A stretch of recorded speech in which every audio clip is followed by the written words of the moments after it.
چې مونږ کاروبار ته پرېږده، مونږ روزګار ته پرېږده، مونږ امن ته پرېږده. ملي مشر منظور په قیادت کې چې کوم تحریک روان شو، هغې تحریک خپل ثمرات تر ډېره حده پورې راوستل.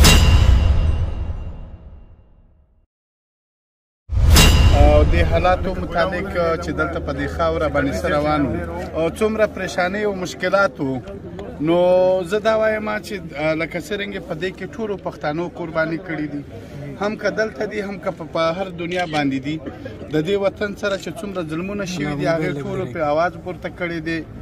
خصوصا په دې حوالې سره بیا ملي مشر منظور په قیادت کې چې کوم تحریک روان شو، هغې تحریک خپل ثمرات تر ډېره حده پورې راوستل.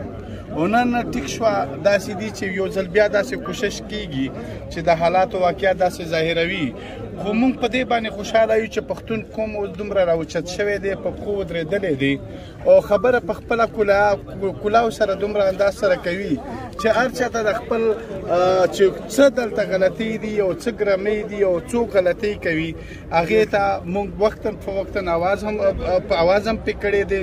او موږ بیا هم ریاست ته دا خواست کوو چې نن دا وګورئ دا ټول کاروباریان دي، د دې خاورې همدردان دي، د دې خاورې بچیان دي. نن د ریاست نه دغه سوال کوي او د ریاست ته منت کوي چې مونږ کاروبار ته پرېږده، مونږ روزګار ته پرېږده، مونږ امن ته پرېږده. او هغه خلک چې په دې خاوره باندې بدامني راولي، د خاوره بچیان بربادوي.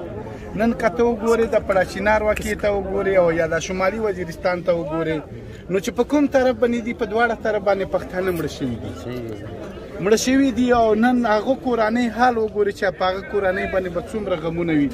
نو موږ ته پکار دی چې زموږ قومي تحریک دی، قومي تحریک کې که زموږ ټیچر دی، که کاروباري دی، که دکاندار دی، که مزدور دی، که ملا دی، که هر څوک دی چې نور سیاسي جماعتونه دي، چې موږ په یو ځای باندې روان شي او د دې قام دپاره داسې قدمونه اوچت کړي چې د قام په راتلونکي وخت کې د ټولو مسایلو نه بچ کړي. نو زه د تاسو ټولو ډېره شکریه ادا کوم. انشاءالله تعالی د بشر منظور په قیادت کې به موږ په شانه به شانه ولاړو.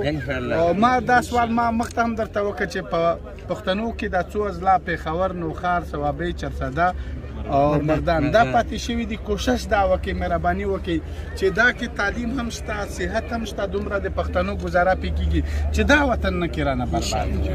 نو ستاسو ډېره مهرباني.